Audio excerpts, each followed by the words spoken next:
또 공부하실 때뭐 종교학에 대한 교양 수업들을 들어보신 분들은 계실 겁니다. 우리 이제 이 불교 공부를 하는데 왜 종교에 대해서 우리가 공부를 해야 되느냐? 사실은 이제 불교라는 종교를 여러분들이 선택하기 전에 올바른 종교관이 먼저 사실은 확립이 돼야 돼요. 그래서 좀 종교에 대한 여러 가지 좀 기본 개념들 이런 것들을 먼저 살펴보도록 잠깐 하겠습니다. 자, 먼저 우리가 이제 종교라는 것이 구성되기 위해서는 세 가지 기본적인 요소가 갖춰져야 하게 된다 이렇게 하거든요. 그래서 종교의 구성 요소 중에 이제 첫 번째가 이제 뭐가 있냐면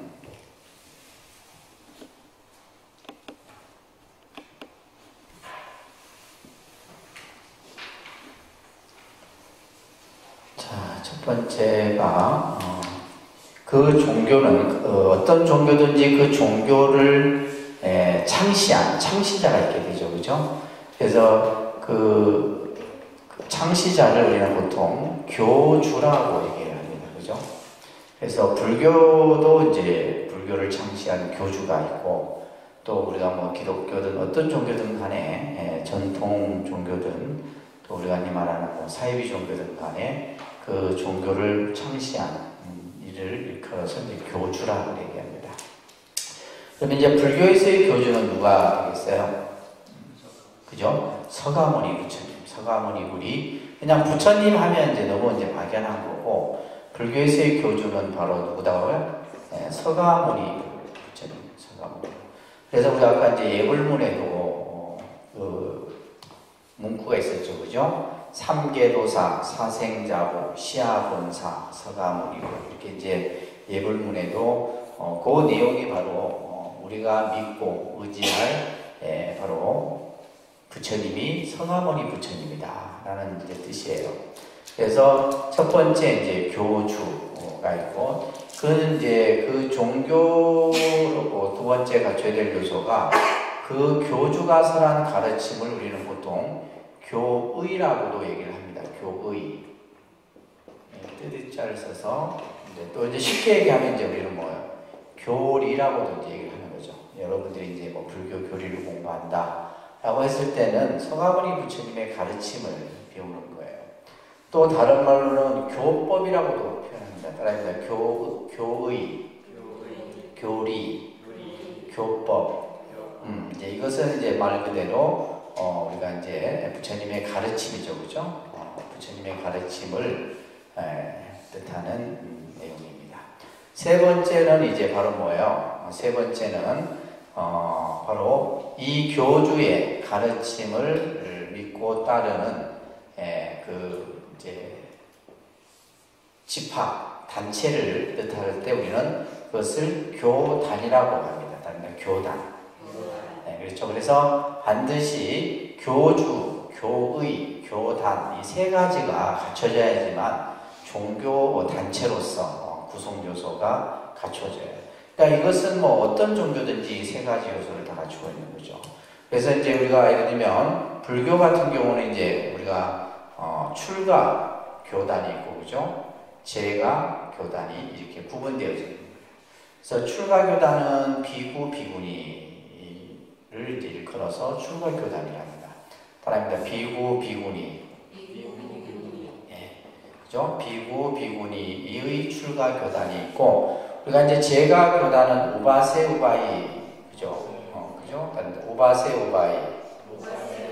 그래서 이 네 개의 이 단체를 일컬어서 우리는 이제 불교에서는 사부대중이다.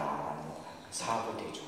그래서 매일 뭐 우리가 보통 뭐 어떤 행사나 이런 데 가면 사부대중이라는 이런 용어를 많이 합니다.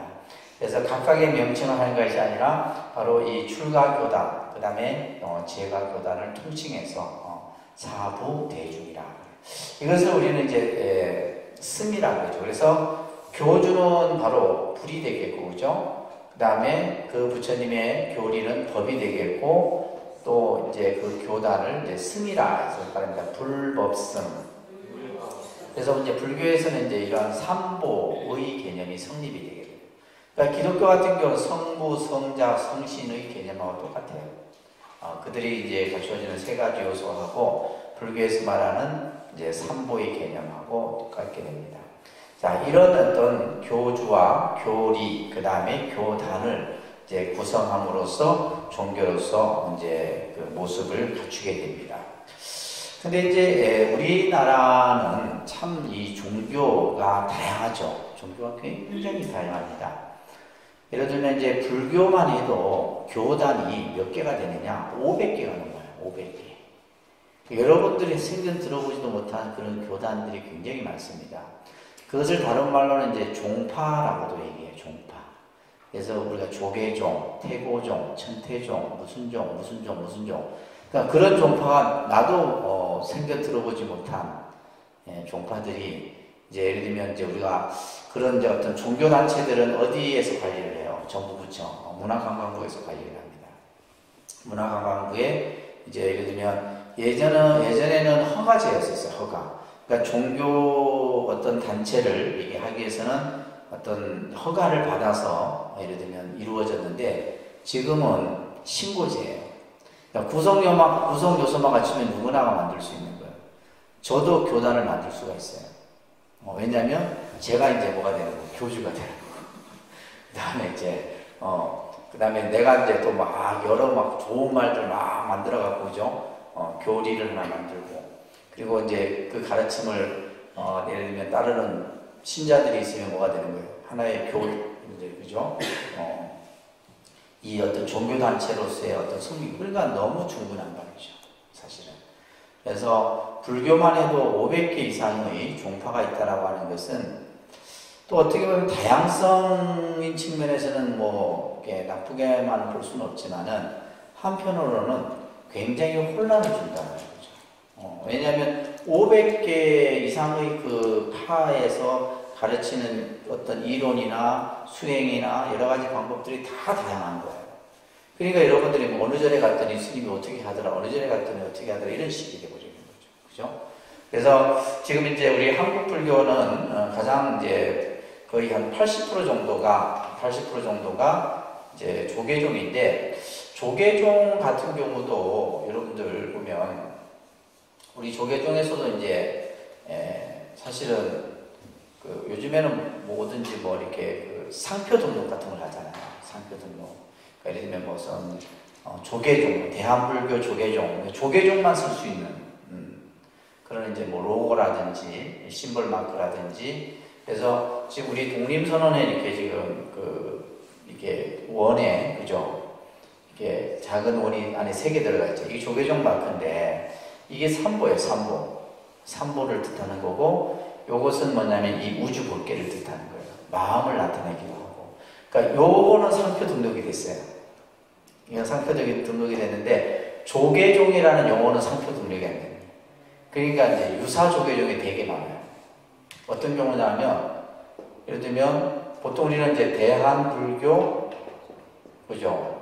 조계종이라고 하는 이제 이 종단 명칭을 사용하는데 여기에다가 대한불교 호국조계종 이렇게 붙이는 거예요. 그러니까 사람들은 그냥 이것만 보지 이 앞에 뭐 붙여 있는 걸 또 몰라. 그런데다가 또 여기는 보면 한국불교 조계종 이렇게 합니다. 그러니까 종단 저희 이제 조계종 입장에서 굉장히 꿀쩍거리죠. 사실은. 그러니까 예를 들면 이제 그냥 사람들이 조계종이라고 하는 것에 대해서 이제 어떤 그 여러 종파 중에서는 이제 굉장히 이제 일반적으로 신뢰를 하거든요. 조계종 같은 경우는 이제 예를 들면 뭐 여러 가지 시스템이라든지 또 여러 가지 뭐 스님이 되는 자격 조건이나 이게 굉장히 제일 까다로운 종단이기 때문에 그러다 보니까 이제 이런 이제 유산. 그 다음에 대한불교 여기다가 또 선조계종 이렇게 이런 식의 유사. 이런 것만 해도 수십 개거든요. 그러니까 이게 굉장히 이제 어떻게 보면 참 안 좋죠. 안 좋은 모습이고. 근데 기독교는 뭐 그런 없나 하는 거 아니에요. 기독교도 교단 수가 한 400개 정도 돼요. 그러니까 뭐 장로, 안식일, 뭐 침례 이런 것들은 그냥 일반적인 큰 거고, 뭐 여호와 증인부터 시작해서 그죠? 만민 선결교회부터 시작해갖고 뭐 엄청 많습니다. 예. 그러니까 그들도 이제 매 자기들끼리 이제 막 그냥 서로 이단이라고 그러고 그죠? 서로 정통이라고 그러고 막 이렇게 하는 거예요. 그것만 있겠어요? 우리 민족 종교라는 것도 있죠. 천도교, 천리교부터 시작해서 또 신흥 종교 집단들도 많잖아요. 여러분도 아는 게 뭐 있어요? 대순진리회 같은 경우. 대순진리회 같은 경우는 이제 빠지면 큰일 납니다. 거기는 빠지면 뭐 집문서, 땅문서 다 갖다 줍니다. 네, 그래갖고 실제로 제 아는 분들도 그래갖고 막 이혼하는 경우도 많아요. 뭐 그냥 다 갖다 주는 거예요. 참 희한하죠, 그거는. 나한테는 아무도 안 갖다 주던데. 그거는 어찌 다 갖다 주는지 몰라. 그래갖고 실제 가정이 파탄되는 경우들이 굉장히 많습니다. 그 대순진리회 같은 경우도 보면 되게 그래서 예를 들면 이제 그러니까 그 종교마다 자기의 이념을 체계화시키기 위해서 반드시 뭘 세우냐면 대학을 세워요. 그래서 저희 조계종 같은 경우는 동국대학교가 있죠, 그죠? 동국대학교 같은 경우 종합대학이지만은 그 근본 사상이 이제 불교의 근본 사상을 바탕으로 설립된 대학이 동국대학교거든요. 그러면 대순진리회 같은 경우는 대진대학이라는 게 있잖아요. 그 다음에 이제 원불교는 원광대학이 있고, 다 있어요. 또 천태종 같은 경우는 금강대학이 있고, 이런데 그런 대학에서 자기의 종파들을 연구를 하는 거예요. 연구를 하고, 그걸 일원화시키고, 체계화시키고, 이런 것들이 이루어지는데, 어느 정도냐면, 우리나라가 종교를 사람들이 많이 믿어요. 그러니까 2명 가운데 1명은 종교를 믿는다고 합니다. 그러니까 예를 들면 우리 인구가 5천만 정도 된다면 약 2,500만 정도. 이제 그래서 예전에는 한 80년대 이럴 때는 이제 불교하면 1,600만 불교 신자가 이런 명칭이 있었거든요. 지금은 1,600만은커녕 내가 볼 때 1,000만 명도 안 돼요. 굉장히 줄어들었죠. 좀 많이 줄어들고, 그러니까 이제 여러분들 알다시피 우리나라 같은 경우는 인구 조사를 해요. 몇 년에 한 번씩 하는 줄 아세요? 10년에 한 번씩 합니다. 10년에. 여러분들 하신지 기억 안 나죠? 근데 그 인구조사를 할 때 반드시 종교를 이렇게 표시하게 된 게 있어요. 그게 굉장히 중요합니다. 그러니까 예를 들면 대한민국 정부가 그걸 바탕으로 해서 종교 정책을 만들어요. 만들기 때문에 예를 들면 그걸 가지고 이제 뭐 불자 수가 많이 증가했다, 아니 뭐 기독교 수가 좀 줄어들고 천주교가 많이 증가되고 뭐 이런 것들을 가지고 전체적으로 파악을 하는데, 그것만 있는 게 아니잖아요. 쉽게 말해서 또 이제 우리가 토속신앙을 믿는 사람들이 또 얼마나 많아요. 그렇죠? 그래서 이제 우리나라 같은 경우는 이제 하도 이렇게 다양한 종교들이 분포되어 있다 보니까 종교 백화점이다. 이렇게 외국에서 보면 종교 백화점이죠. 내가 내 취향껏 고를 수가 있으니까. 근데 우리가 유럽이라든지 또 미국이라든지 또 이슬람 저쪽, 중동 저쪽은 뭐냐면 어떻게 보면 그 종교가 여러 어떤 형태의 종교들이 쉽게 뿌리를 내리지 못하죠. 그죠? 근데 이제 그러면서도 한편으로는 이제 우리나라에 불교가 들어온 지가 우리가 이제 그냥 연도수를 꼭 따지지 않더라도 그냥 지금은 한 1700년 정도 이렇게 됐다고 얘기를 해요. 그죠? 예를 들면 이것을 만약에 가야 불교로부터 시작한다면 더 이제 시기가 빨라져요. 한 300년 정도 더 빨라집니다. 왜냐하면 우리가 보통 여러분들 뭐 역사 시간 때 그죠? 불교가 들어온 그 시기를 뭐 고구려 소수리망 372년 이렇게 보통 얘기하거든요. 근데 우리가 가야 불교로 이렇게 만약에 한다고 하면 그게 200년 이상 빨라져 버려요. 상당히. 그래서 이제 보통 우리가 이제 뭐 1700년 이 정도 이렇게 하는데, 기독교는 뭐 최 300년도 안 되죠. 뭐 200년에서 300년 정도 사이인데, 그러니까 이런 어떤 불교나 기독교 같은 경우는 우리 민족의 입장에서 봤을 때는 이런 종교들을 외래 종교라고 합니다. 외래 종교. 외국에서 유입된 종교죠. 근데 실질적으로 지금 이제 우리 사회의 종교 현황을 보게 되면 외래 종교가 거의 이제 엄청난 많은 세력을 차지하고 있고, 실제 우리가 말하는 우리 이제 민족의 예를 들면 토속신앙 같은 경우, 토속신앙 같은 경우 이런 것들은 이제 아주 조금 정도밖에 안 남아있는.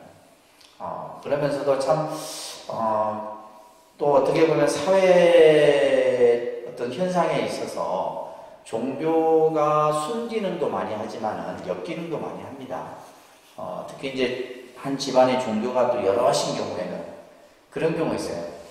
아버지는 절에 나가고 엄마는 교회에 나가고 딸들은 천주교 가고 이런 불착하잖아요. 근데 그런 현상들이 진짜 많다라는 거죠. 많다. 그래서 이제 우리가 이 올바른 종교관에 대한 개념 정립이 좀 필요합니다.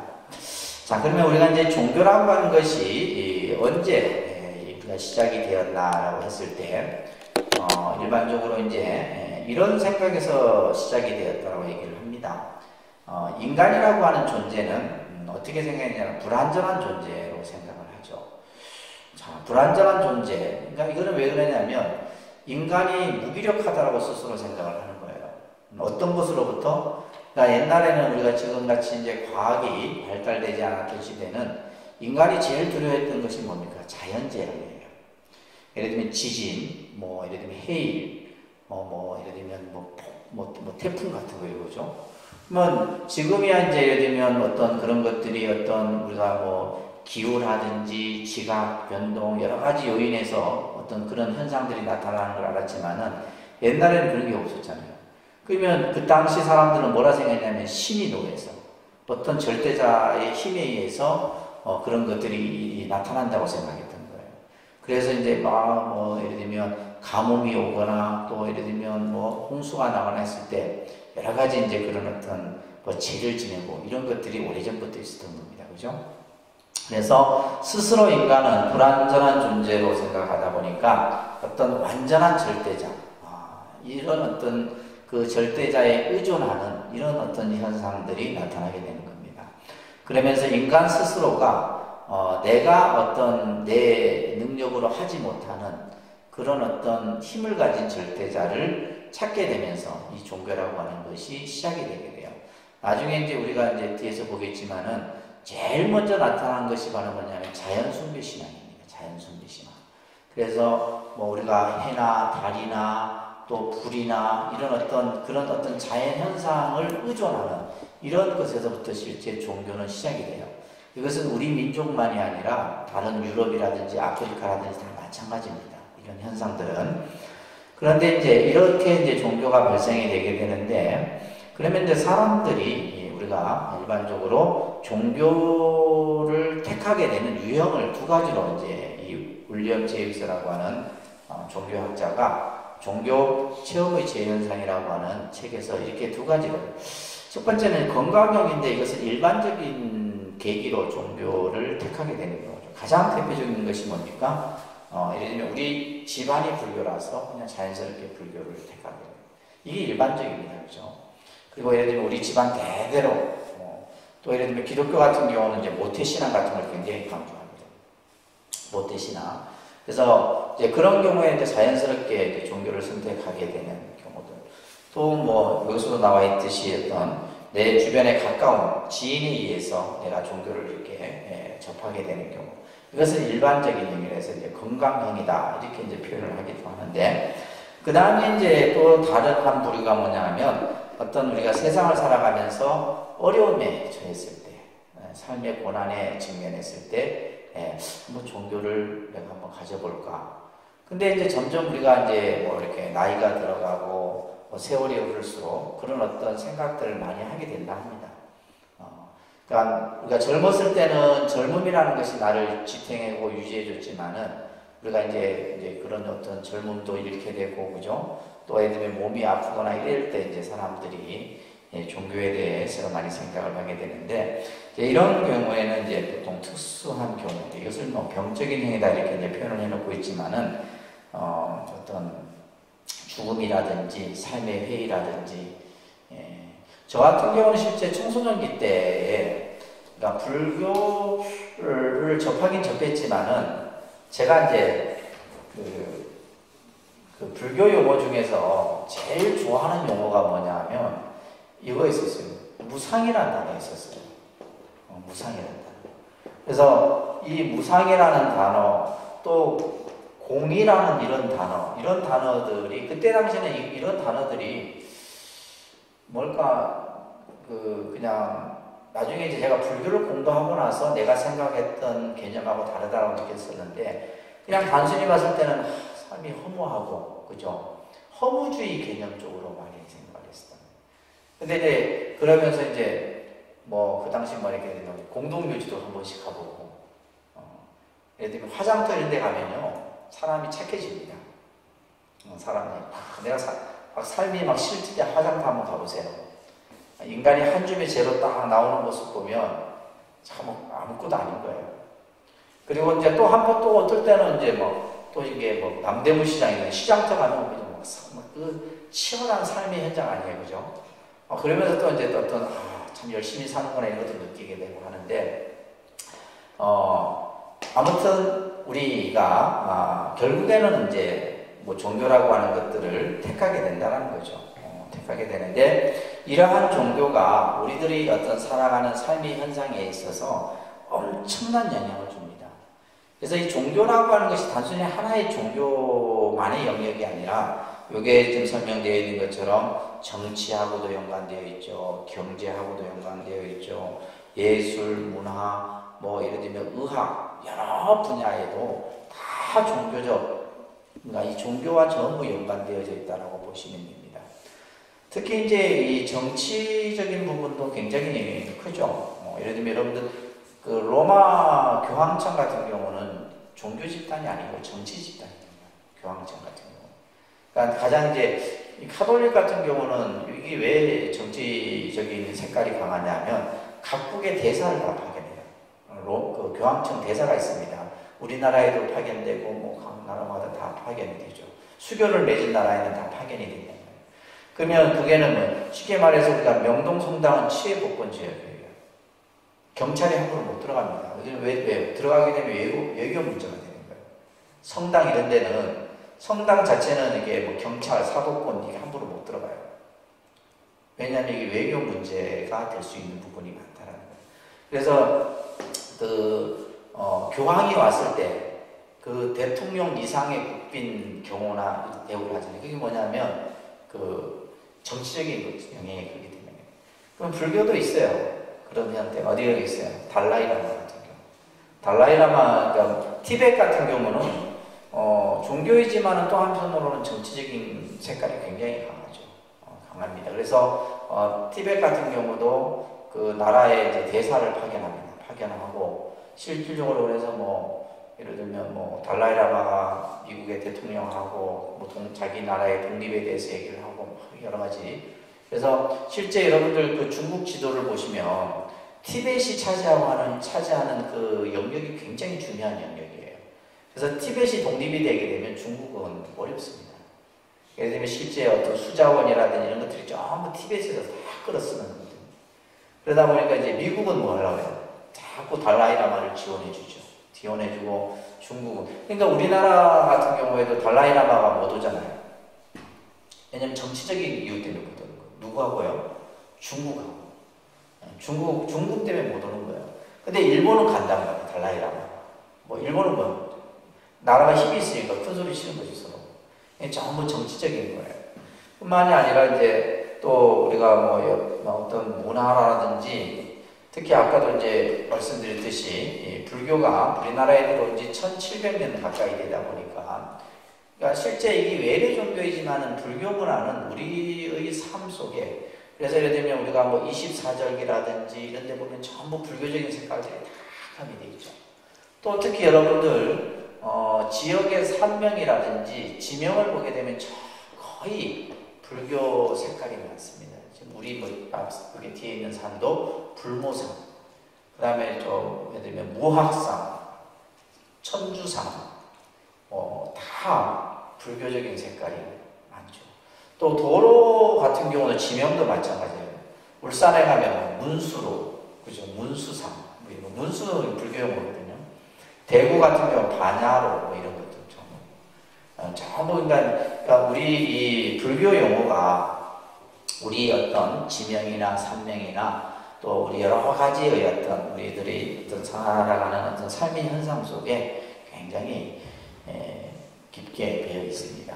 경제 부분도 마찬가지예요. 경제적인 부분도 종교하고도 상당히 많은 영향을 주고 있습니다.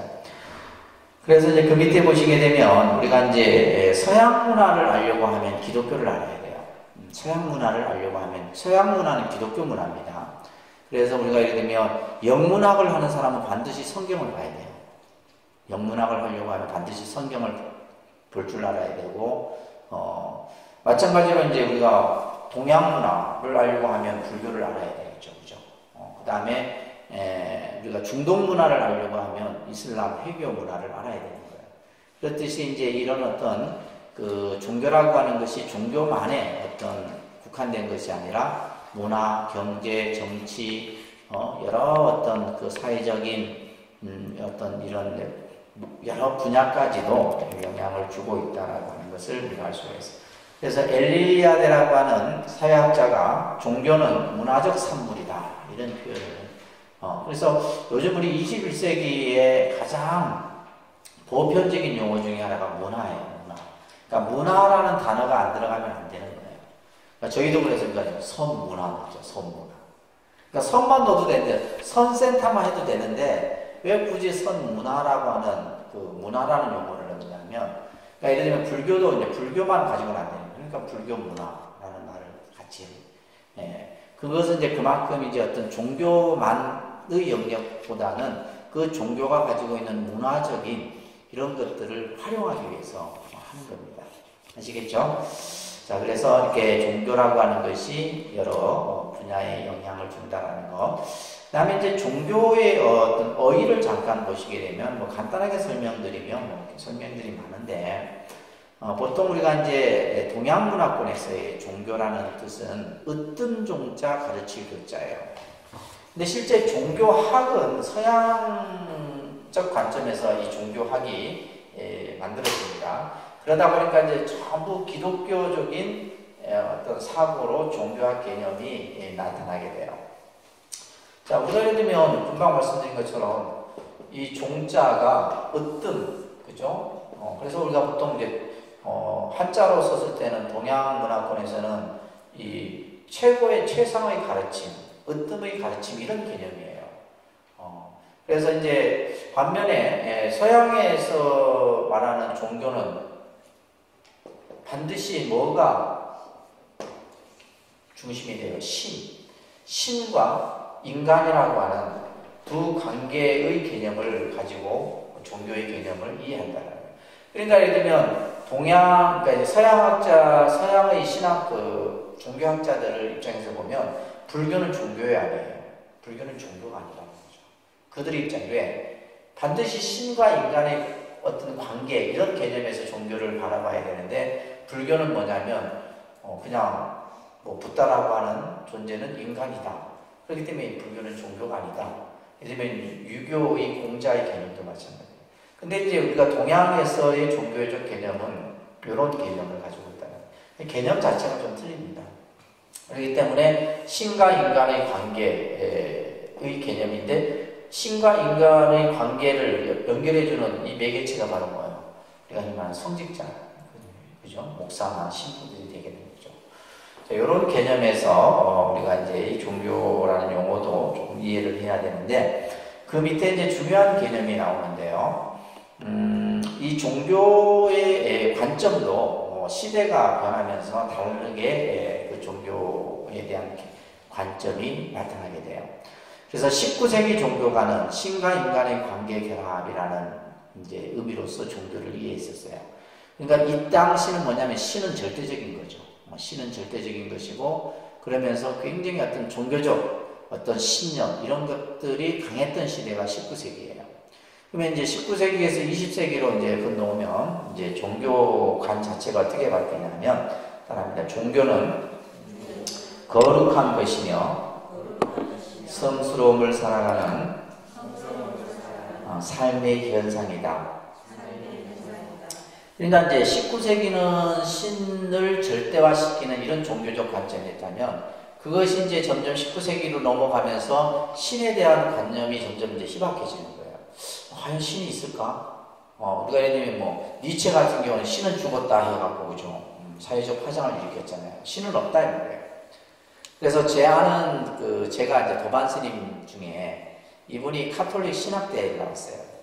카톨릭 신학대를 나왔는데 대학 다닐 때 이제 글을 하나 썼는데 신은 없다 이런 이제 또 주제로 글을 써갖고 결국에는 이제 신부가 못 되고 그래갖고 이제 이 스님이 이 집안이 아주 독실한 카톨릭 집안인데 결국은 이제 이 스님이 이제 출가를 해서 스님이 되고 지금 이제 스님 생활 잘하고 있는데 그러니까 이제 어떤 신에 대한 관점, 그러니까 신이라는 것이 과연 뭐냐 이런 생각들을 이제 점점 이제 하게 되는 거죠. 그러다 보니까 이제 그 신에 대한 어떤 이제 절대적 어떤 믿음을 표현하기 위해서 뭘 어떻게 나타났냐면 이제 종교가 가지고 있는 외형적인 면을 변화시켜요. 그래서 20세기에는 뭐냐면 어떤 특징이 나냐면 대형 교회, 대형 사찰, 세계 최초, 동양 최대 이런 이제 어떤 외형적인 모습을 통해서 사람들로 하여금 종교라는 것에 대해서 이제 믿게끔 만드는 이런 현상들이 나타나는 것이 20세기예요. 그래서 이제 여러분들 보시면 우리나라 같은 경우도 대형 교회가 세계 10대 교회 하면 7개 정도가 우리나라에 있잖아요. 엄청납니다. 그 규모 대단해요.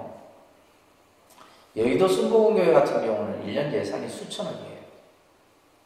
수천억. 우리 조계종 예산은 한 500억밖에 안 돼. 얼마 안 됩니다. 근데 예를 들면 뭐 여의도 순복음교회 하나만 해도 수천억이니까 이거는 뭐 상상을 초월하죠. 상상을 초월합니다. 그래서 요즘에 뭐 종교인 과세, 뭐 종교인 재산세 하는데 실제 불교는 재산이 별로 없어요. 예를 들면 이제 통도사가 한 땅이 뭐 한 800만 평이라도 그걸 갑으로 친다면 저 강남에 땅 100평도 못 삽니다. 왜냐면 다 임야잖아요. 다 임야인데. 근데 이제 교회 같은 경우는 보면 서울 같은 데 보면 거의 빌딩, 웬만한 빌딩 보면 전부 교회 소유의 빌딩이에요. 엄청나죠. 그런 것들이 이제 있는데 그래서 여러분들 이제 보시게 되면 일단 어떤 대형 교회, 또 아주 뭐 규모가 큰 성당에 들어가면 그러니까 내 자체가 그냥 한없이 나약한 존재로밖에 느껴지지 않아요. 예를 들면 이겁니다. 우리가 불교 신자니까 여러분들이 조그마한 사찰에 한번 다닌다 생각해 보세요. 그냥 아담하고 남자 같은데 그냥 뭐 이렇게 편하다. 좋다 이런 정도지 어떤 외경심이 일어나고 이런 마음은 안 일어나요. 근데 여러분들 통도사 이런 데 가보세요. 통도사 가는 순간 뭐요?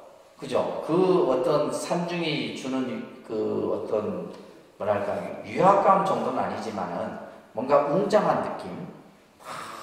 그 일주문에 들어서서 그 펼쳐진 그 정각들을 한번 보면 그냥 이제 그래서 이제 우스갯소리로 보면 작은 절에 있는 스님은 작은 스님이에요. 큰 스님은 안 보인다 이 말이에요. 근데 이제 통도사에 있는 스님들 보면 다 큰 스님으로 보여요. 왜? 큰 집에 사니까. 그래서 뭐냐면 통도사 가잖아요. 그런 걸 느껴요. 사람들이 막 다 인사해. 큰 집에 사니까 다 인사하는 것 같아요. 근데 뭐 작은 집에 살면 인사하나? 모른 체 하지 뭐.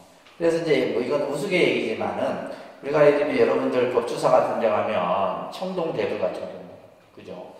만약에 요만한 손바닥만한 부처님을 여러분들이 보고 있는 거하고 동양 최대의 그 청동불상을 보고 있는 거하고 느낌이 다릅니다. 그 보는 순간 그냥 와밖에 안 나오는 거예요. 이게 20세기. 그러니까 이때는 뭐냐면 막 절이든 사찰이든 무조건 뭐예요? 동양 최대, 세계 최초 뭐 이런 거 막 붙이는 거예요. 그런 시대가 있었어요. 근데 지금은 이제 교회도 보면 이제 대형 교회가 점점 이제 좀 이제 어떤 그 증가세가 좀 줄어들고 있죠. 저도 이제 이걸 지으면서 주변의 스님들이 절대 크게 짓지 말라고 해요. 크게 지면 안 돼. 앞으로는 크게 지어서 쓸모가 없다. 왜냐하면 이제 종교에 대한 어떤 관심들이 점점 줄어드는 앞으로 시대예요. 지금 시대는. 종교에 대한 관심이 없어집니다, 점점. 그렇기 때문에 굳이 사찰을 크게 지어놔봤자 나중에 정말 빈깡통 된다. 절대 크게 짓지 마라. 뭐 이런 얘기를 제가 많이 듣고 했었는데, 이제 그런 이제 우리가 20세기 때는 그런 모습으로 사람들에게 종교적인 외경심을 갖도록 했던 겁니다. 그래서 요즘에는 이제 뭐 불상을 하고 해도 뭐 크게 하진 않죠. 하진 않습니다. 저 여러분들 일본에 가면 그 가마쿠라 그 청동 불상 같은 경우도 다 보면 진짜 막 계속 쳐다보고 있어도 그냥 환희심이다. 네, 환희심이. 그러니까 사람들로 하여금 그런 어떤 거대한 어떤 모습을 통해서 종교적인 이런 어떤 그 신앙을 일깨우게 했던 것이 20세기였어요. 자, 지금 우리는 몇 세기에 살고 있어요? 21세기, 그죠? 21세기는 또 바뀝니다. 이제 종교적 관점이 이제 어떤 이런 외형적인 어떤 모습에서 내적인 변화에 대한 관점으로 바뀌게 돼요. 여러분들 이제 21세기 종교관이에요. 이거 잘 기억하셔야 되는데, 첫 번째는 뭐냐 하면, 교리 중심에서 어떤 형태로 바뀌냐면 체험 중심으로 바뀝니다. 뭐에서 뭘로 바뀐다고요? 교리 중심에서 체험 중심으로 바뀌어요. 지금 여러분들 막 연필로 쓰고 있을 때가 아니라 이 말이에요, 이 시대가. 무슨 말인지 아시겠어요? 지금은 연필로 앉아서 뭐 책 보고 이거 적고 이거는 저 19세기, 20세기 때 하는 일이란 말이에요. 지금은 뭐예요? 체험이죠. 체험입니다. 그래서 기독교도 이런 쪽으로 가요. 영성 체험, 영적 체험. 기도를 통해 뭔가 느끼는 거죠. 느끼면서 거기서 막 신앙에 대한 믿음이 생기고 막 그냥 절대 어떤 신에 대한 어떤 그런 것들을 하게 됩니다. 그러니까 그런 형태로 바뀌었는데 불교도 마찬가지예요. 그래서 그러면 불교는 어떤 형태로 하냐면 이제 여러분들이 알고 있다시피 뭐예요? 템플스테이 같은 경우. 템플스테이는 굳이 뭐 책 보고 뭐 그죠? 뭐 외우고 이게 아니잖아요. 그러니까 우리가 예를 들면 산사에 가서 새벽 예불 하고 바로 공양하고 그냥 그 산사 한 바퀴 딱 돌고 나면 뭐야? 아, 불교가 참 좋구나. 이미 벌써 만들어져 버린 거예요. 여러분들이 책을 백날 먹었어요. 불교 좋다는 생각 들겠나? 안 듭니다. 그래서 실제 이제 그 불교 같은 경우는 템플스테이라고 하는 이런 문화가 사실은 이게 2002년도가 월드컵이죠. 그 월드컵을 할 때 세계에서 많은 외국인들이 오니까 그 사람들을 다 수용할 수가 없어서 그래서 이제 만든 것이 사찰마다 그러면 우리 문화, 그러니까 예를 들면 우리 문화를 가장 잘 이렇게 표현할 수 있는 데가 어디냐? 사찰이라는 거예요. 왜냐하면 1000년 이상을 간직하고 있기 때문에. 예, 그런 것들 조사했겠죠. 예를 들면 외국 사람들이 한국에 어디 가니까 제일 좋더냐? 불국사. 제가 통도사 처음 출가했을 때는 지금의 통도사가 아닙니다. 30년 전에는 진짜 좋았어요. 옛 건물 그대로 있었단 말이에요. 지금은 막 다 뜯어 고쳐갖고 막 새 걸로 다 해놨는데 그때는 정말 좋았어요. 그러니까 저희는 그때는 불 때는 세대입니다. 장작불 세대라 그래요. 저희 세대는. 그리고 나서는 이제 어떤 세대라고 그냥 장작불에서 이제 전기로 바뀌었다가 지금은 가스 세대로 바뀌었어요. 그러니까 되게 그때 뭐 통도사도 보면 정각들이 고즈넉하고 아주 이렇게 정감이 가요. 외국 사람들은 왜 많냐? 넘버원이죠. 그러다 보니까 이제 국가에서 사찰에 가면 숙박을 할 수 있는 그런 공간들을 만들면 좋겠다 해서 엄청난 예산을 들여갖고 템플스테이를 하는 거예요. 지금도 정부 예산이 많은 돈이 템플스테이 그쪽으로 많이 들어옵니다. 많이 들어오는데 그래서 이제 그런 거죠. 요즘에는 이제 템플스테이에서 한 단계 더 업그레이드 됐어요. 외국 사람들이 제일 좋아하는 체험이 뭐냐 하면, 뭐예요? 사찰 음식이에요. 사찰 음식. 그래서 실제 이 사찰 음식 같은 경우 이제 서울에 가면 뭐 여러 사찰 음식 하는 데가 있는데 며칠 전에 저희 절에 그 진관사라고 서울에 진관사 그 주지 스님하고 그 스님이 사찰 음식 잘해요. 근데 어느 정도냐면 며칠 전에도 그 얘기를 하시더라고요. 벨기에에 국왕과 왕비가 왔는데 진관사에서 사찰 음식을 쫙 기자단하고 쫙 했더니 다 막 불교. 그 사람들은 깜빡하죠. 그러니까 그게 뭐냐면 그러니까 불교를 우리가 알리는데, 우리 문화를 알리는데 책이나 글로 하는 게 아니라 뭐예요? 체험을 통해서. 그랬더니 이제 기독교가 배가 아픈 거예요. 그래갖고 지들도 처치 스테이를 했는데 되나요? 안 돼요? 돼요? 안 돼요? 안 되는 거예요. 누가 교회 가서 자? 외국 사람들이. 예. 그러니까 뭐 자기들도 이제 불교가 하도 템플스테이 하니까 자기들도 이제 처치 스테이 했는데 안 되죠. 안 되는 거예요. 그래서 지금도 이제 이런 어떤 결국 체험이라고 하는 것은 우리가 이제 종교에 있어서는 기도 내지 그죠? 그 안에서의 생활 이런 걸 통해서 스스로 이제 느끼는 거죠. 스스로 느끼는 거예요. 이런 식의 종교 형태로 바뀌는 거예요. 그러니까 이제 지금같이 뭐 그냥 교리를 달달달 외우고 뭐 이런 사상이 뭐고 이런 필요 없어요. 그런 시대가 아니잖아요. 그죠? 그래서 체험 중심의 시대입니다. 아셨죠? 아시겠어요? 그래서 우리가 토요일날 통도사 가는 거예요. 통도사 가는 이유가 그것 때문에 가는 거지. 나도 힘들어서 안 가고 싶어. 근데 여러분들에게 이렇게 뺑당 하는 것보다 통도사 한번 데려갔다 오는 게 훨씬 낫다는 거예요. 제가 해본 결과. 또 더 좋으면 한 1박 2일 저기 템플스테이 갔다 오면 진짜 신심들 나요. 여러분들이 바빠서 못 가서 그렇지. 그래서 교리 중심에서 체험 중심으로. 그 다음에 두 번째는 기복 중심에서 21세기는 뭐냐면 깨달음 중심, 자각, 그죠? 자각 중심으로 바뀌게 되는 거예요. 그래서 예전에는 우리가 절에 가면 뭐 복을 구하고 뭐 예를 들면 잘 되게 해달라 이런 이제 어떤 신앙에서 지금은 뭐요? 내 스스로 내 삶에 대해서 내 어떤 자기 자신에 대해서 그죠? 그래서 우리가 보면 이제 명상을 하려고 하고 선을 하려고 하고 또 이런 어떤 이제 변화의 모습들이 나타나는 거예요. 그래서 기복 중심이 아니라 자기 자신의 어떤 행복, 그 다음에 만족 이런 것들을 스스로 깨닫는 이런 중심으로 바뀌어져 가는 거예요. 21세기가 그렇다 이 말이에요. 아셨죠? 그 다음에 사회 고립에서 사회 참여의 이 모습으로 21세기는 바뀝니다. 이게 무슨 말이냐면 우리가 사는 지금 사회는 그죠? 여러 가지가 마치 이렇게 네트워크처럼 연결되어 있단 말이에요. 우리가 예를 들면 지금 우리 사회에서 노동 문제 심각하잖아요. 그죠? 인권, 어떤 성 차별적인 이런 부분부터 시작해서 또 제일 중요한 게 뭐예요? 환경, 복지, 그죠? 이런 여러 분야의 종교가 전부 뭐예요? 예전에는 별 관심을 안 가졌어요. 그럼 국가가 하는 것이고, 종교가 굳이 뭐에 그게 관심을 두냐 했는데, 지금은 뭐냐면, 불교 같은 경우는 불교 노동인권위원회가 있어요. 또 환경위원회가 있고, 종단안이 다 있습니다. 분과별로. 그래서 그게 해당되는 스님들이 환경 문제.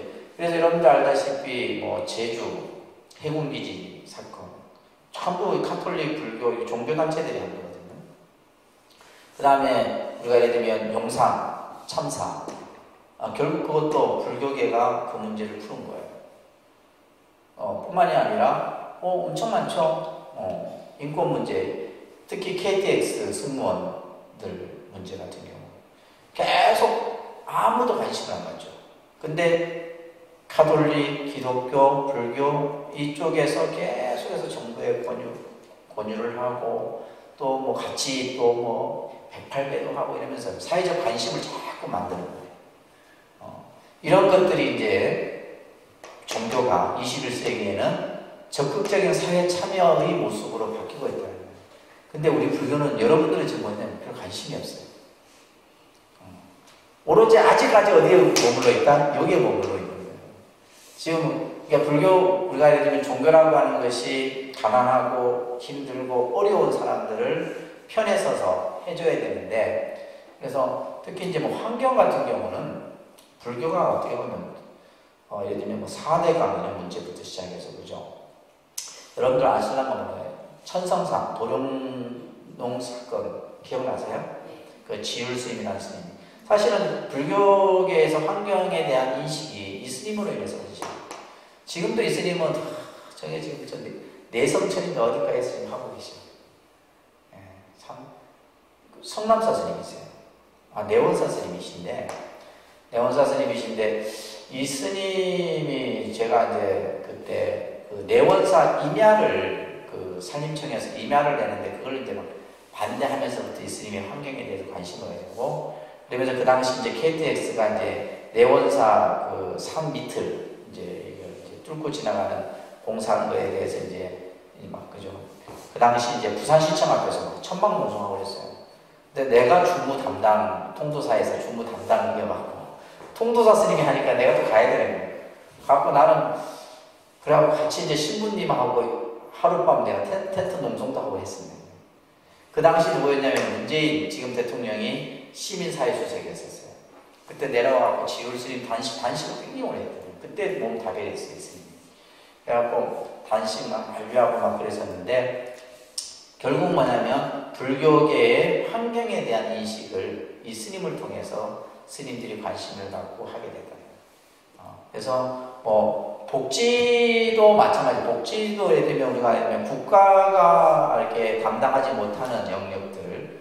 그래서 우리가 쉽게 말해서 종교가 가장 많은 영역을 담당하고 있죠. 기독교, 불교, 그다음에 카톨릭, 그죠? 사회복지 뭐 이런 단체들 이런 것들. 그래서 지금은 이런 어떤 종교가 적극적인 사회 참여의 모습으로 가고 있다는 겁니다. 그죠? 또 하나는 이제 뭐냐면 남녀차별의 모습에서 21세기는 뭐냐면 남녀평등의 이 모습으로 가게 됩니다. 그래서 예전에는 이제 뭐냐면 좀 성직자의 영역에서도 남녀차별이 좀 있었죠. 남녀차별이 있었습니다. 불교 계율이 좀 있어요.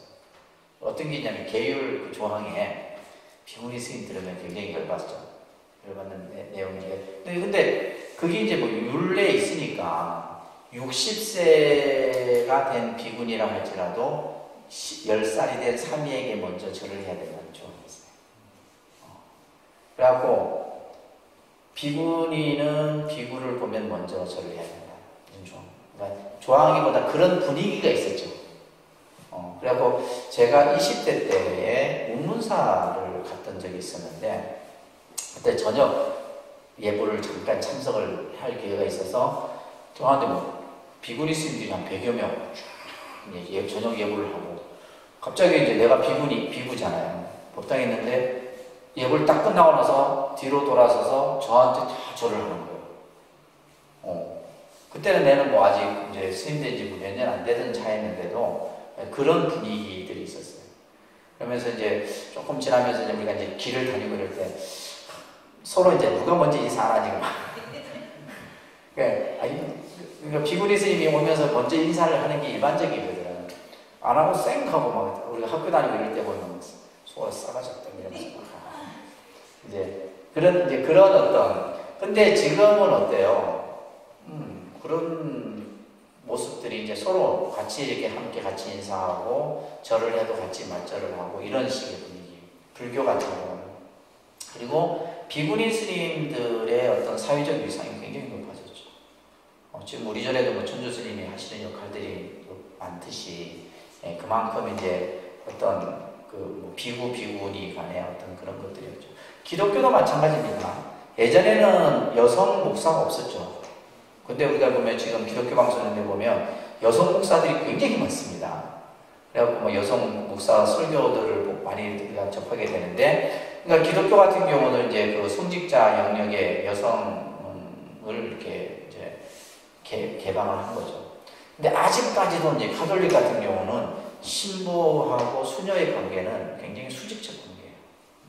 근데 그들은 원체 폐쇄적이라서 뭐 그들만의 세계가 있기 때문에 뭐 어떻게 말할 수는 없고, 아무튼 이제 그래서 우리가 이제 뭐 원불교도 보면 여성 성직자, 남성 성직자가 따로 있죠. 불교도 보면 다 진각종 같은 경우도 다 이렇게 나눠져 있어요. 그래서 지금은 이제 어떻게 보면 남녀 평등의 모습으로 21세기는 또 이것도 변하겠죠, 그죠? 또 변하죠. 근데 중요한 것은 이렇게 지금 종교적 관점이 이렇게 지금 시대에 따라서 변하는데, 우리는 지금 여러분들이 처음 종교를 접했을 때 그 생각이 딱 머물러 있어요. 생각이 깨어나야 되는데.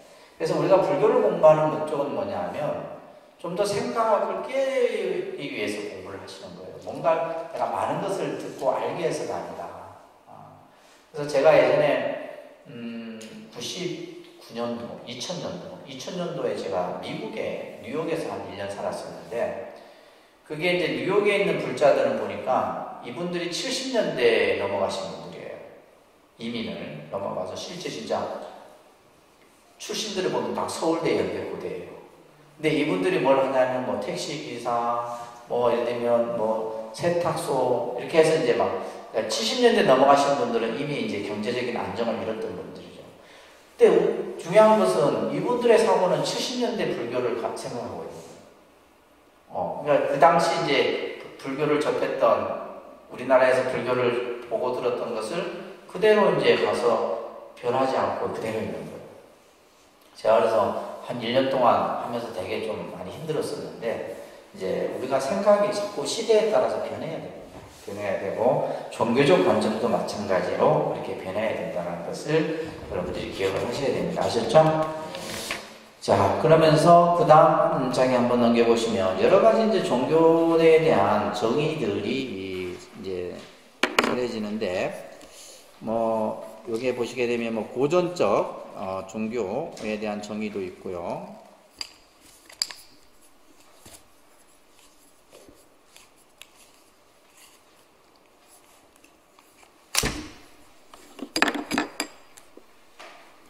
그게 보시면 틸레라는 그 신학자는 종교는 신과 인간의 관계다. 이게 가장 일반적인 종교에 대한 정의죠, 그죠? 그 다음에 뭐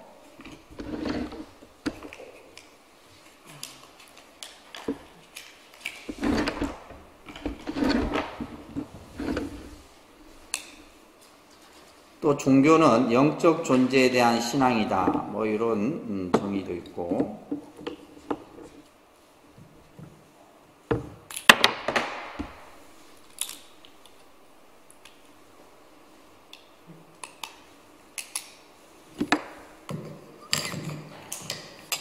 자, 그 다음에 이제 밑에 보시면 상식적 정의가 있는데, 그러니까 종교는 하나의 믿음이다.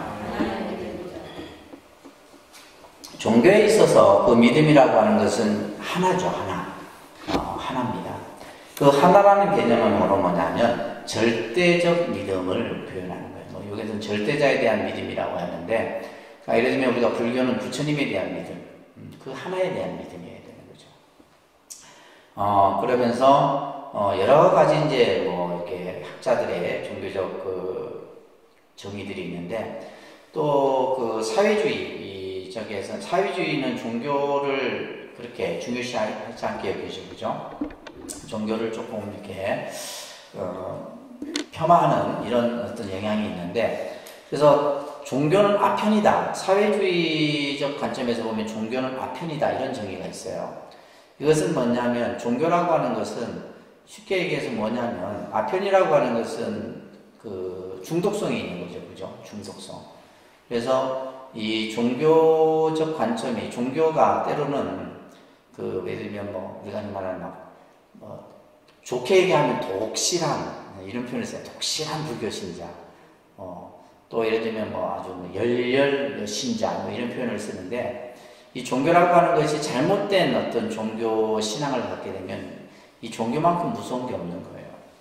그래서 제가 지금 여러분들에게 이렇게 불교를 가르치는 것은 뭐냐면 불교를 세뇌시키는 겁니다.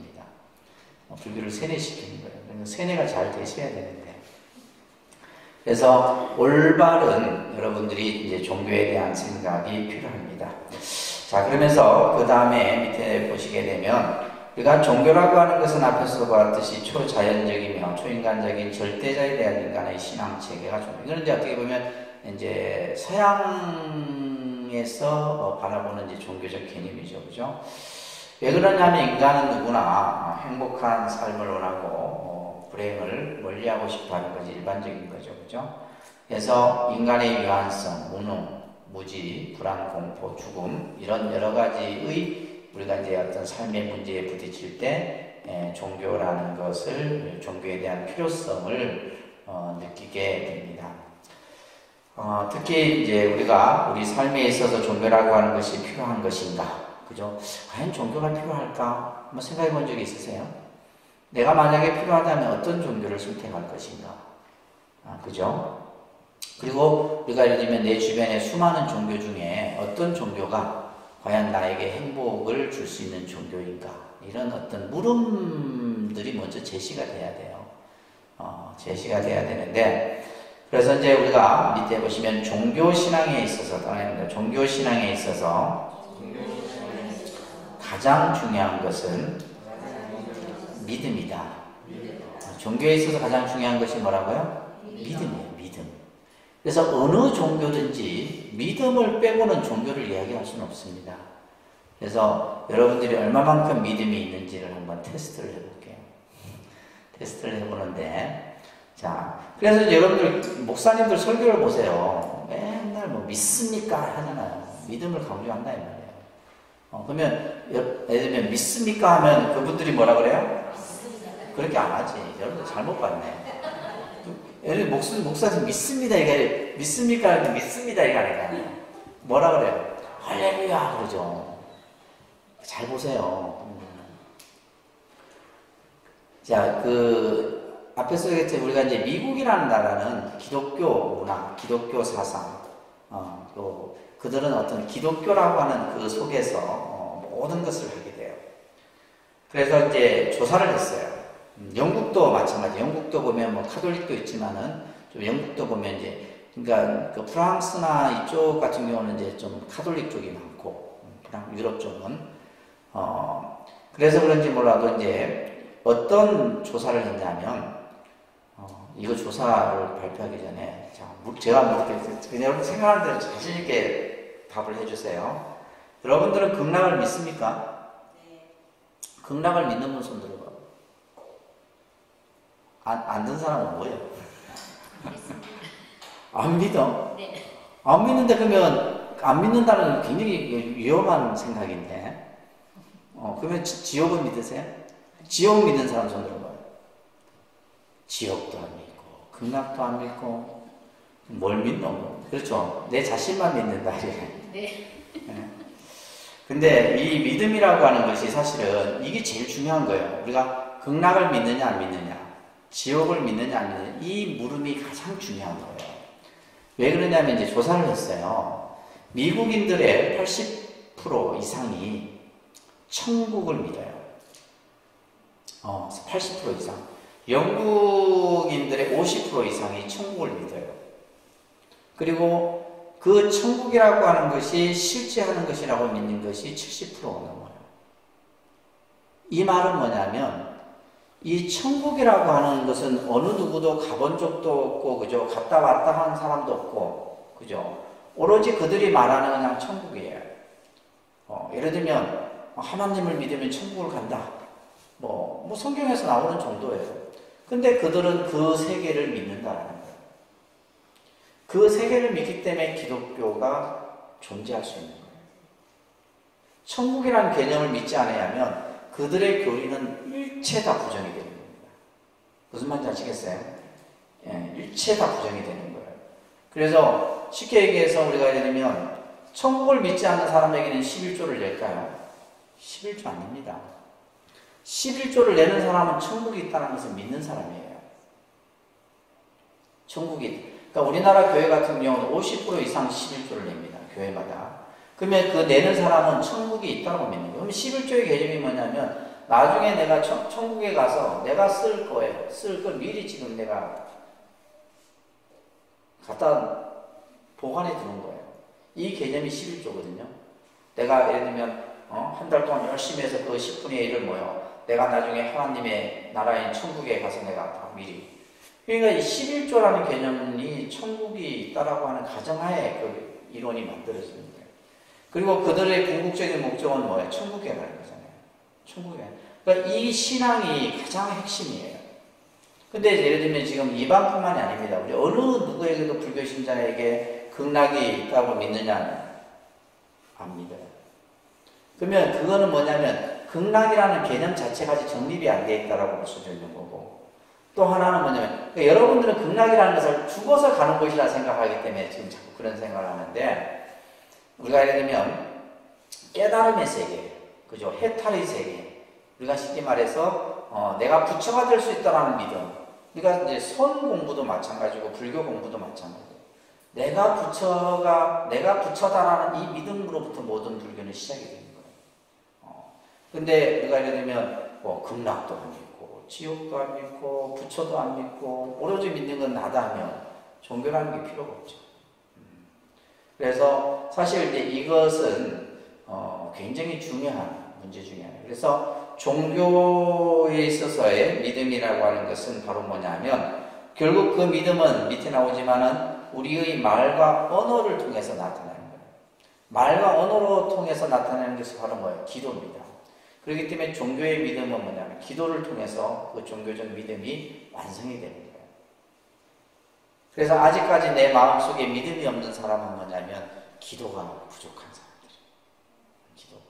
그래서 기독교, 뭐 이슬람, 여러분들 회교, 이슬람 교도들 얼마나 기도 열심히 하면 딱 때 되면 일하는 거 딱 놓고 가서 기도하잖아요. 그 사람들은 이거 어떤 삶 자체가 그냥 기도예요. 삶 자체가 기도. 그래서 이런 어떤 우리가 말과 언어를 통해서 나타내는 표시인데, 그것이 바로 이제 기도라는 거죠. 그죠? 우리가 예를 들면 불교에서는 연구를 하고, 예를 들면 또 기독교에서는 성경책을 읽고 하나님의 말씀을 함께 하고, 이런 것들을 통해서 그런 믿음이라고 하는 것들이 만들어지는 거죠. 다릅니다. 종교적 믿음은 초자연적인 것을 진리로서 용인하는 마음의 작용이다. 자, 여기서 초자연적인 것이라고 하는 것은 뭐냐면 모든 조건과 상황을 초월하는 거예요. 모든 조건과 상황을.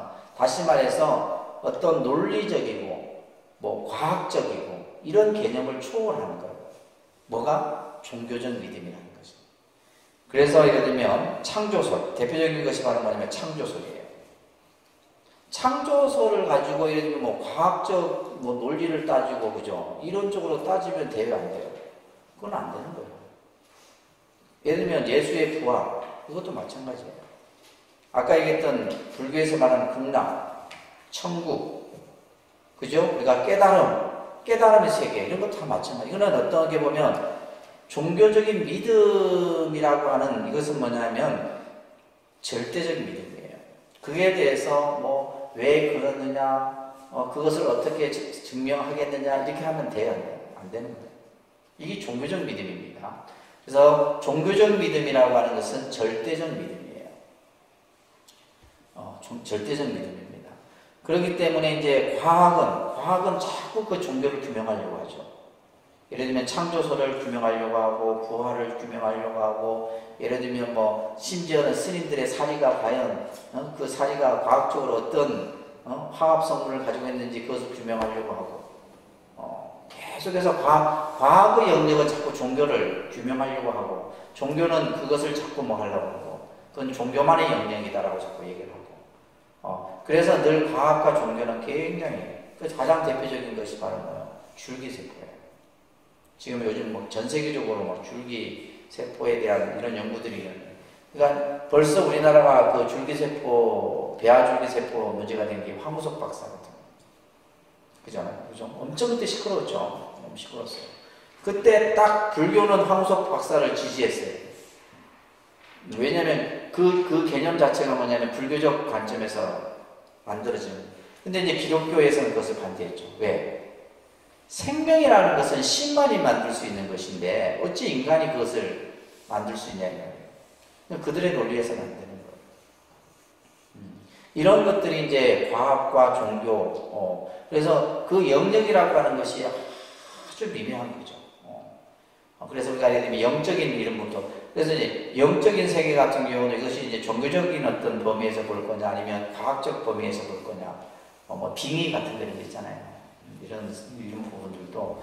그래서 우리가 종교적 믿음이라고 하는 것은 초자연적인 것, 모든 조건과 상황을 초월한 그런 어떤 절대적 믿음이다. 그래서 종교적 믿음은 의심을 하면 돼요, 안 돼요? 의심이라는 게 있을 수가 없습니다.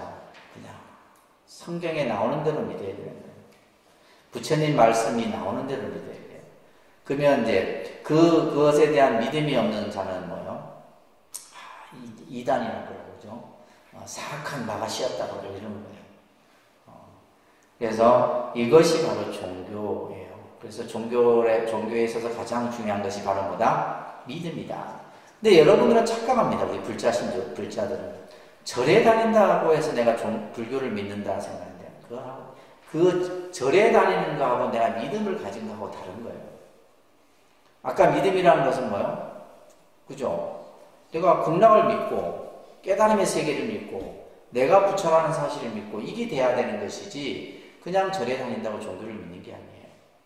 근데 우리가 기독교인들은 믿잖아요. 창조설을 믿고, 그죠? 예를 들면 신이 창조했다는 것을 믿고, 또 예를 들면 부활을 믿고, 다 믿는다 이 말이에요. 그 사람들한테 안 믿느냐 물어보세요. 이거 터무니없는 소리죠. 그래서 이런 것들인데, 자, 그 다음에 이제 우리가, 그러면 과연 우리가 어떤 종교를 선택하는 데 있어서 어떠한 종교의 선택 기준이 돼야 되느냐. 자, 첫 번째입니다. 아주 중요한 내용인데, 따라합니다. 종교는 인간의 궁극적 물음에 해답을 제시해야 한다. 그래서 궁극적인 물음이라는 것이 중요한 말이에요. 인간의 가장 궁극적이고 본질적인 물음이 뭘까요? 그러니까 어떤 사람은 행복이라고도 할 수 있고, 또 어떤 부명예, 권력 이런 것들을 얘기할 수 있지만은 우리가 살아가는 데 있어서 가장 궁극적이고 본질적인 문제는 바로 뭐냐 하면 생과 사의 문제입니다. 무슨 문제요? 생사의 문제에 대해서 종교는 그 물음에 대한 답을 줘야 돼요.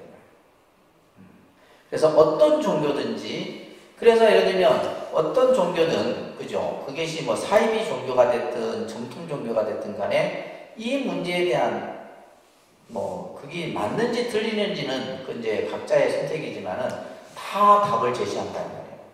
기독교는 뭐예요? 죽고 나서 반드시 뭐예요? 믿음으로써 천국에 간다라는 천국에 대한 개념을 주장합니다.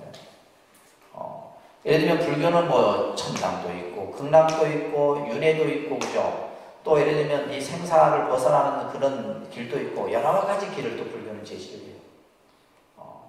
또 불교는 어떤 이 태어나고 죽음이라고 하는 이런 어떤 그 본질적인 문제에 대해서 우리가 이제 여러 경전에서 부처님께서는 이 문제를 결국 이제 해결하기 위해서 출가를 하고 이 문제를 깨달았다는 거죠.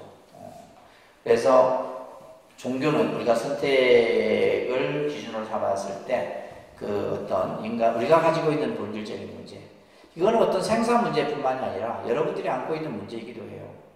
내가 지금 현실적으로 어떤 문제가 생겼을 때 그 문제에 대한 답을 줄 수 있는 종교여야 돼요. 그것이 어떤 일상적인 것이라도 상관없어요. 그랬을 때 그 종교는 종교로서의 어떤 역할과 기능을 하는 겁니다. 자, 두 번째, 종교는 믿음에 관한 체계이다. 자, 종교적 믿음은 가장 영원하고 절대적이며 궁극적인 믿음이다. 그래서 모든 종교는 믿음이라는 것을 기본으로 해서, 그래서 불교도 이것을 굉장히 강조해요. 화엄경 같은 데서는 믿음은 도의 근원이요 공덕의 어머니다. 믿음을 통해서만이 저 지혜의 바다에 이를 수 있고, 그래서 믿음에 대한 얘기를 어마어마하게 강조를 하는 거예요. 그래서 우리가 불교에 있어서 그 믿음은 뭐다? 삼보에 대한 믿음입니다. 뭐에 대한 믿음요? 삼보에 대한 믿음. 그럼 기독교 같은 경우는 성부, 성자, 성신에 대해서 그 세 가지에 대한 믿음을 그들은 가지고 있단 말이에요. 그러면 우리 불교는 뭐다? 불법성 삼보에 대한 믿음이에요. 그래서 이 믿음을 통해서 내가 이루고자 하는 것, 그죠? 어떤 행복, 삶의 평화, 마음의 안정, 이런 것들을 우리가 얻을 수가 있는 겁니다. 그래서 반드시 뭘 가져야 된다? 믿음이에요. 아셨죠? 믿음이 없이는 절대 한 발짝도 우리는 나아갈 수가 없는 겁니다. 그래서 그러면 그러죠. 어떻게 하면 믿음을 가질 수 있겠습니까? 라고 여러분들이 묻는다면 그것은 기도예요. 뭐라고요?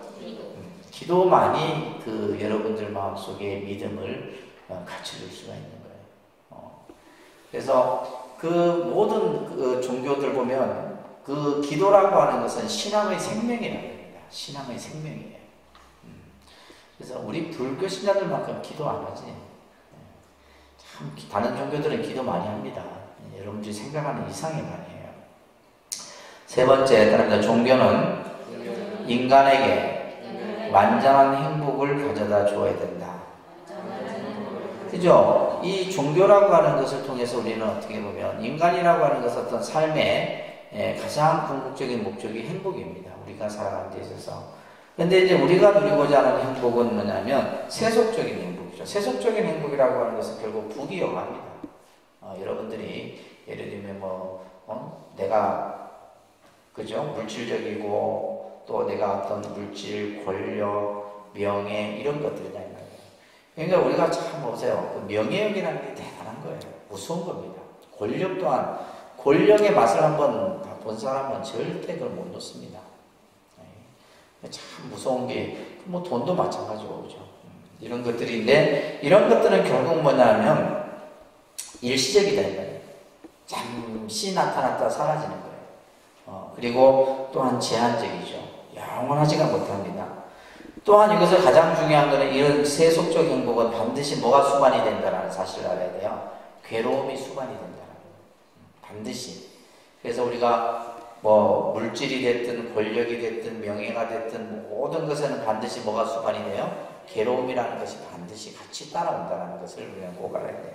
그러나 반면 우리가 종교적 행복이라고 하는 것은 뭐예요? 완전한 행복이고 절대적 행복이에요.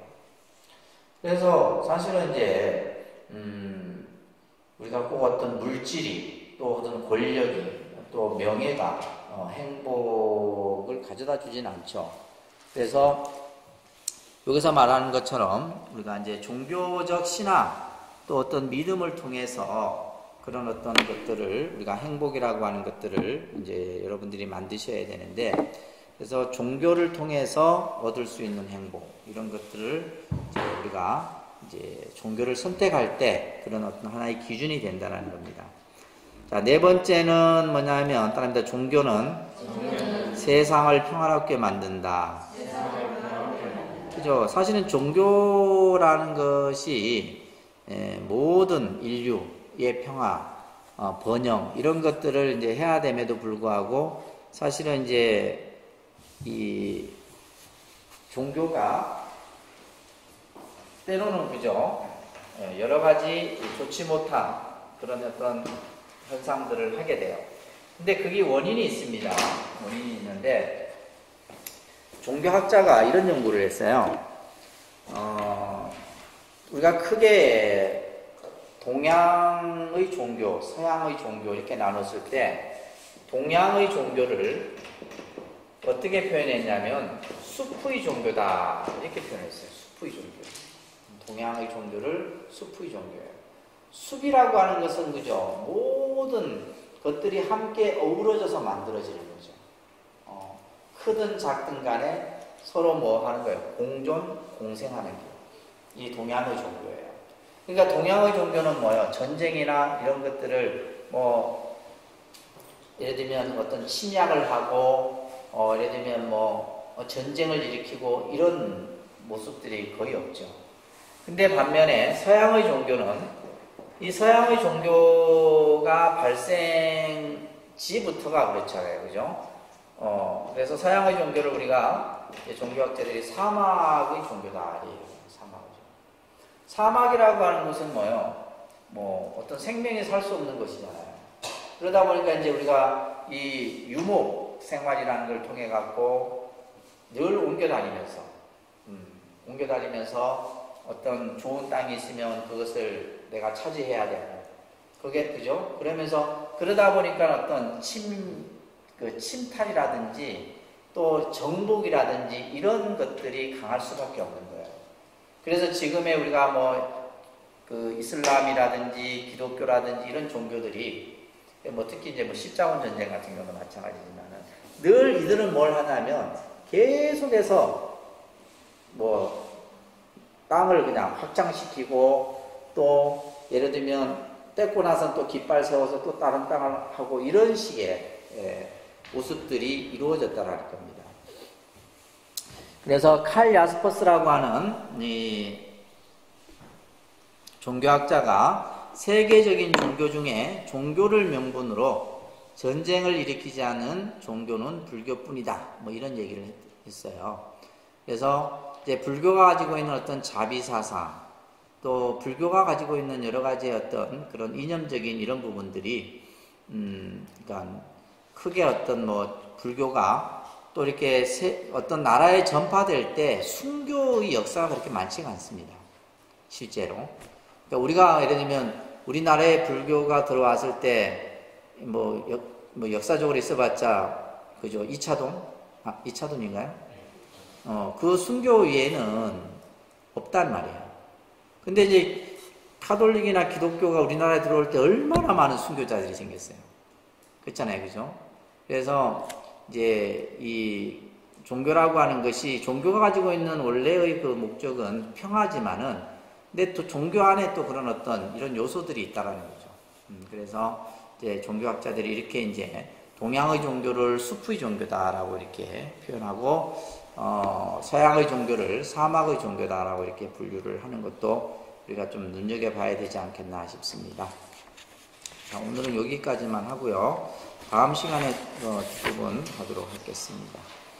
그래서 좀 이제 종교라고 하는 것이 믿음이라는 것이 참 중요하구나. 좀 이런 좀 여러분들이 인식을 가지시고 믿음을 낼 수 있도록 좀 열심히 기도도 좀 하시고 하셔요.